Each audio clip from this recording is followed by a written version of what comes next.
Online शिक्षा के क्षेत्र में पहली बार सर्वोदय एम्पल लाया है एक नया उपहार।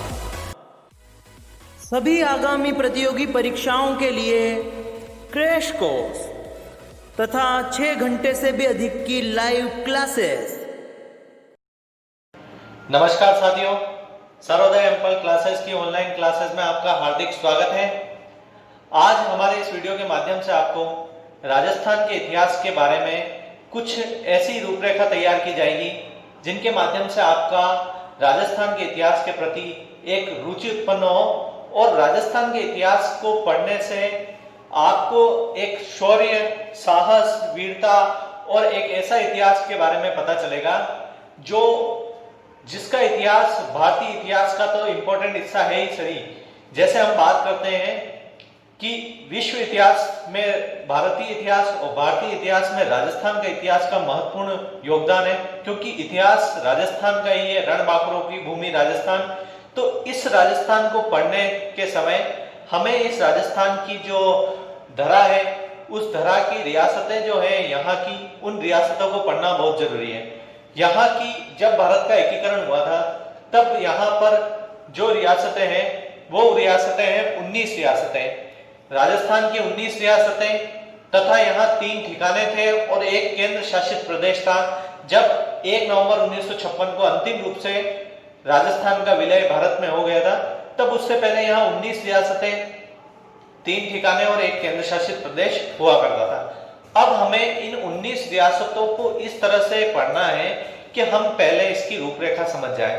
तो मैं आज जिन रियासतों के बारे में बात करेंगे तो क्वेश्चन ऐसा नहीं आता है, क्वेश्चन यूं आता है या तो आपको 3 ठिकाने पता होने चाहिए, एक केंद्र शासित प्रदेश पता होना चाहिए।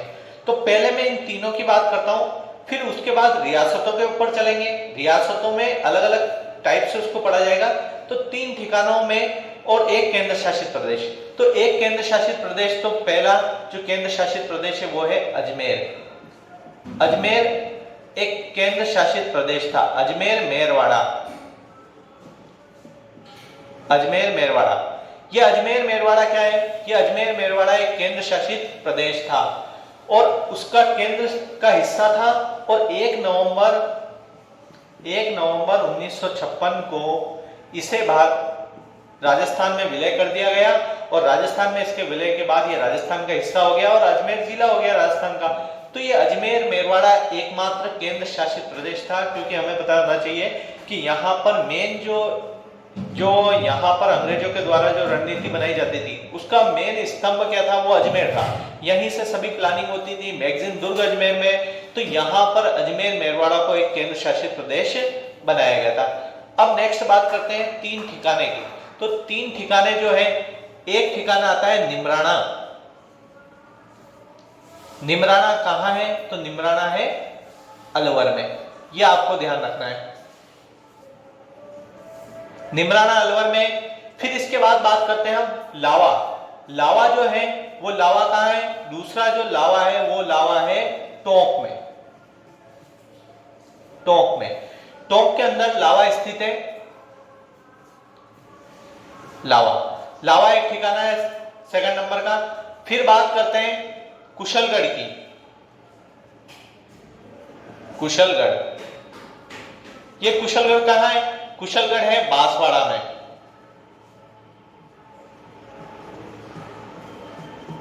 तीन ठिकाने हुआ करते थे जब भारत में राजस्थान का एकीकरण हुआ। जब राजस्थान में 3 ठिकाने मिलाए गए, तो पहला जो था लावा, फिर दूसरा निमराना और तीसरा कुशलगढ़। तीनों ठिकानों को राजस्थान में विलय कर दिया गया। अब ये एकीकरण जो इसका टॉपिक होता है, उस एकीकरण में हम इनको चरण वाइज पढ़ते हैं कि कौन सा ठिकाना कब मिला है। पर हमें ये ध्यान रखना है कि लावा जो ठिकाना है वो टोंक में आता है। पर इसमें एक क्वेश्चन और आता है कि उस समय जब ये लावा ठिकाना था तो कौन सी रियासत में हुआ करता था? लावा जो उस टाइम पे जो था वो जयपुर रियासत का हिस्सा था। फिर बाद में टोंक एक नया जिला बनता है और टोंक के अंदर अभी वर्तमान में कौन है? लावा। दूसरी बात करें निमराना जो ठिकाना है वो कहाँ है? वो अलवर में।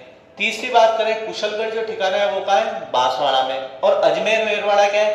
अजमेर मेरवाड़ा एक केंद्र शासित प्रदेश है। तो हमारे ये चारों चीजें अभी क्लियर हो गई।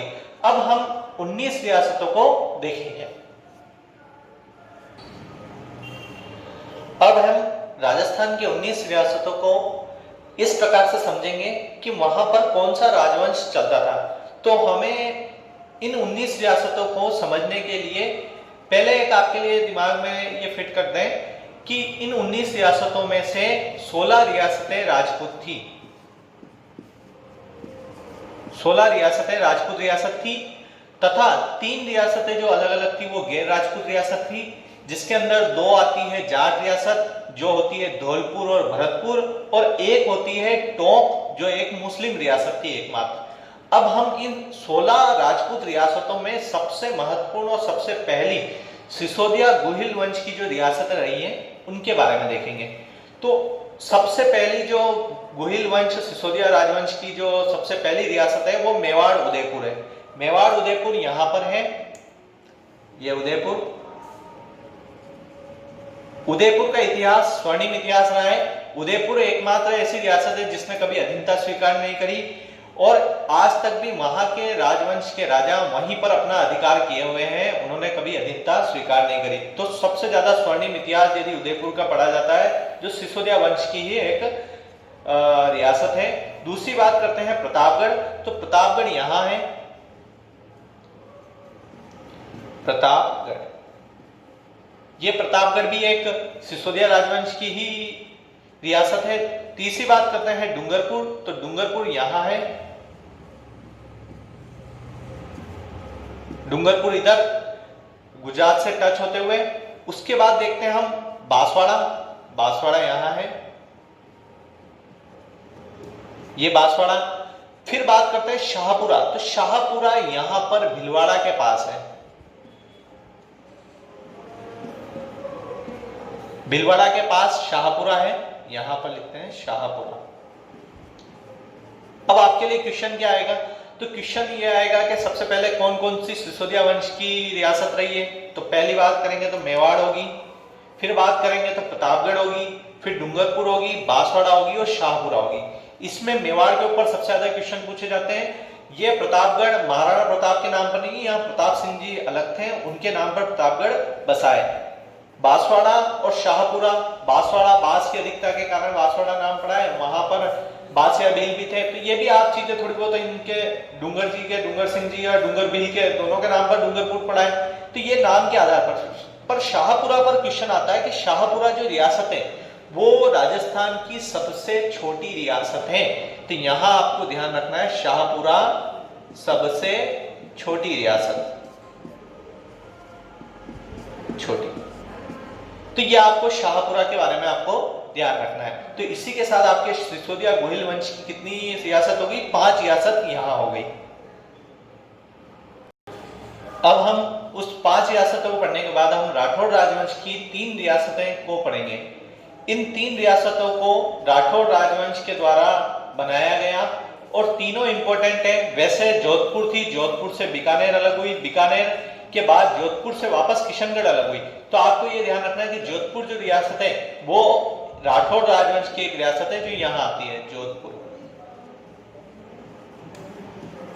राव जोधा ने जोधपुर बसाया था 1459 में। मेहरानगढ़, जो मेहरानगढ़ दुर्ग की नींव रखी थी उन्होंने, तो वो जोधपुर शहर बसाने के बाद जोधपुर नाम पड़ा उसका, और वो जोधपुर रियासत जो थी वो आपको यहां ध्यान रखनी। अब इस जोधपुर रियासत में आपके ऊपर क्वेश्चन ये आता है कि सबसे बड़ी रियासत थी, सबसे बड़ी रियासत, सबसे बड़ी क्षेत्रफल के हिसाब से सबसे बड़ी रियासत। नेक्स्ट बात करते हैं बीकानेर। तो बीकानेर जो रियासत है वो यहां है, बीकानेर। राव बीकानेर, बीकानेर शहर बसाया। तो वो बीकानेर जो 1488 में बीकानेर बसाया, जूनागढ़ यही बीकानेर में स्थित है। तो ये बीकानेर भी एक राठौड़ राजवंश की एक रियासत है। तीसरी बात करते हैं हम किशनगढ़। तो किशनगढ़ जो है, किशनगढ़ यहां आती है, किशनगढ़ यहां है, किसके पास है? किशनगढ़ अजमेर के पास है। अब ऐसा क्यों हुआ? किशनगढ़ अजमेर और जयपुर के पास में आती है। ऐसा इसलिए कि जब औरंगजेब के द्वारा जब किशनगढ़ रियासत बसाई गई तो औरंगजेब ने जब इसको मान्यता दी तो इनका मुगलों का यह था कि जयपुर जो राज्य था इसकी शक्ति ज्यादा ना बढ़े। तो हमें पता है कि जब औरंगजेब और इनका समय आता है तब ज्यादातर राठौड़ हावी हो जाते हैं। तो जयपुर की शक्ति को कम करने के लिए किशनगढ़ एक नई रियासत बनाई गई थी। तो किशनगढ़ जयपुर और अजमेर के पास स्थित है। इतना दूर इसलिए है क्योंकि वहां पर उनकी शक्ति को कम करने का प्रयास इनके द्वारा, राठौड़ों के द्वारा कर दिया जाए। तो ये 3 रियासत जो हो गई वो राठौड़ राजवंश की रियासत है। अब हम चौहान वंश की जो रियासतें हैं उनको देखते हैं। वैसे चौहान वंश का नाम नहीं मिलता है, पर चौहान वंश की जो शाखाएं हैं वो हाड़ा है और देवड़ा है। इनके द्वारा जो रियासतें बनाई गई है, जैसे कोटा, कोटा कहाँ आएगा? कोटा यहाँ आएगा। कोटा रियासत चौहान वंश की शाखा हाड़ा की रियासत है। बूंदी, तो बूंदी कहाँ आएगा? बूंदी यहां पर आएगा, इस तरफ थोड़ा चित्तौड़ के पास होता है। यदि आप चित्तौड़ से कोटा की तरफ जाएंगे तो बीच में बूंदी मिलेगा आपको। तो बूंदी यहां है। फिर सिरोही जो रियासत है, सिरोही यहां पर है, जालौर से ऊपर सिरोही। ये तीनों रियासतें चौहान वंश की रियासतें हैं। और वैसे जैसे चौहान वंश अजमेर में भी रहा है, तो अजमेर में रहने के बाद वहां पर चौहान वंश खत्म हो जाता है। उसके बाद उसकी अन्य अन्य शाखाएं होती है, जिसमें कोटा में हाड़ा आते हैं।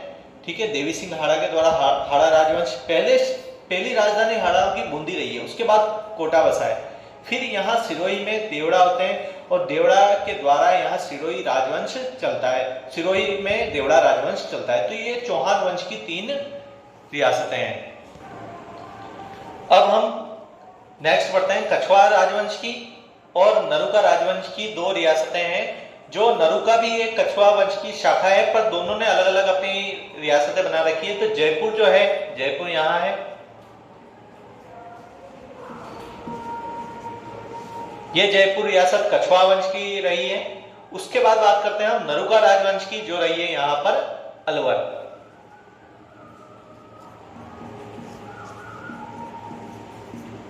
तो ये अलवर और जयपुर 2 अलग अलग राजवंश की रही है। इनमें भी हमें पूरा पढ़ना पड़ता है। कछवाहा राजवंश में दूल्हे राय, इनके कहां से हुए, फिर इनके कौन कौन से राजा, मान सिंह, अलग अलग मिर्जा राजा, सवाई जय सिंह, सबके बारे में डिटेल में पढ़ना पड़ता है। पर अभी केवल हम इनके राजवंश और इनकी रियासतों को पढ़ रहे हैं। क्वेश्चन डायरेक्ट भी पूछा जा सकता है एग्जाम में कि कछवाहा राजवंश कहाँ चलता है, नरुका वंश कहाँ चलता है। अब हमें यहाँ जयपुर रियासत की एक बात और ध्यान रखनी है, जनसंख्या में सबसे अधिक, जनसंख्या में सर्वाधिक।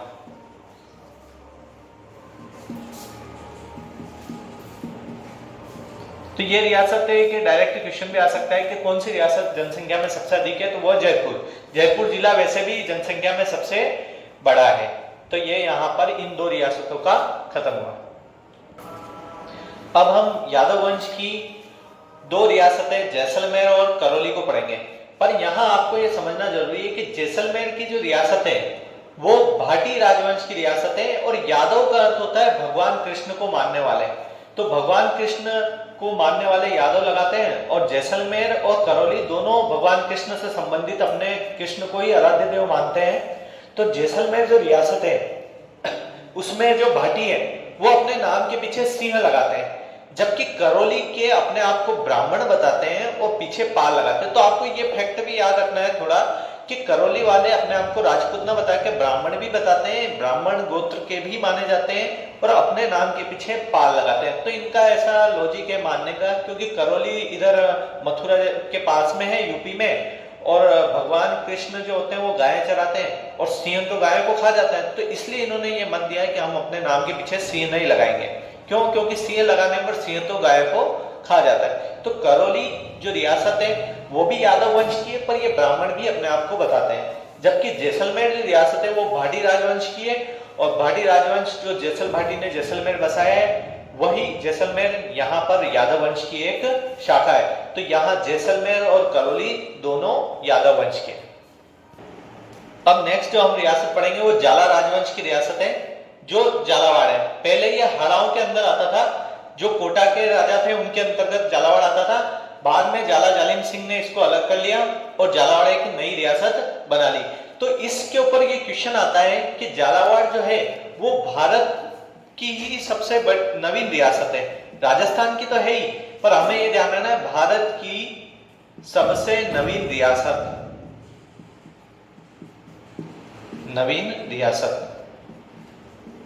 और इसकी राजधानी रखी गई थी झालरापाटन।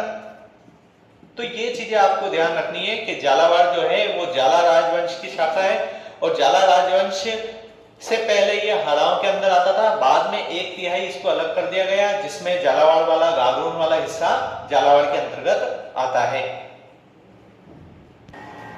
अब इसके बाद हम जो इंपॉर्टेंट चीज है वो है 3 गैर राजपूत रियासतें। 3 गैर राजपूत रियासतें कौन कौन सी है? तो इसमें हमें जो सबसे ज्यादा एग्जाम में आते हैं वो क्वेश्चन है, और हमारे क्रैश कोर्स में ऐसे ही क्वेश्चनों को आगे करवाया जाएगा। तो ये क्या है कि आपका सार था अभी तक 3 गैर राजपूत रियासतों के ऊपर आप देखें तो एक टोंक जो रियासत है, जो जयपुर के नीचे टोंक है, वो टोंक एकमात्र मुस्लिम रियासत है। वह एकमात्र मुस्लिम रियासतों को करके ऐसा क्वेश्चन हर एक एग्जामों में आता रहता है। दूसरी बात करें जाट रियासतें, तो 2 जाट रियासतें धौलपुर और भरतपुर। तो धौलपुर और भरतपुर पर भी क्वेश्चन आते हैं कि धौलपुर कौन सी रियासत है? तो धौलपुर एक जाट रियासत है और भरतपुर भी एक जाट रियासत है। तो इसी प्रकार आप इन सभी को 19 रियासतों को समझ चुके होंगे। आपने 3 ठिकाने भी देख लिए हैं, लावा, निमराना और कुशलगढ़, और एक केंद्र शासित प्रदेश जो अजमेर मेरवाड़ा है उसी को भी आपने देख लिया है। तो आगे और भी अच्छी चीजें और भी अच्छे नए नए फैक्ट लाके आपको पढ़ने की, जैसे मैं आपको बताऊं कि ये टोंक जो मुस्लिम रियासत है, एक पालनपुर भी एक मुस्लिम रियासत राजस्थान में थी, पर वो सिरोही के पास में थी, पर जब एकीकरण हो गया तो वो गुजरात में मिल गई, तो वो हमारे राजस्थान का हिस्सा नहीं है। तो ऐसे फैक्ट वाले क्वेश्चन बहुत सारे होते हैं। ऐसा नहीं कि हमने टोंक ही पढ़ा है अभी तक, तो टोंक नहीं था, पालनपुर भी था एक जगह, पर वो गुजरात में चला गया। तो ऐसे करके और भी अच्छी चीजें, मजेदार चीजें और आने वाले प्रश्नोत्तरी जो आपके एग्जाम से संबंधित है वो आगे आपको इस क्रैश कोर्स में बताए जाएंगे।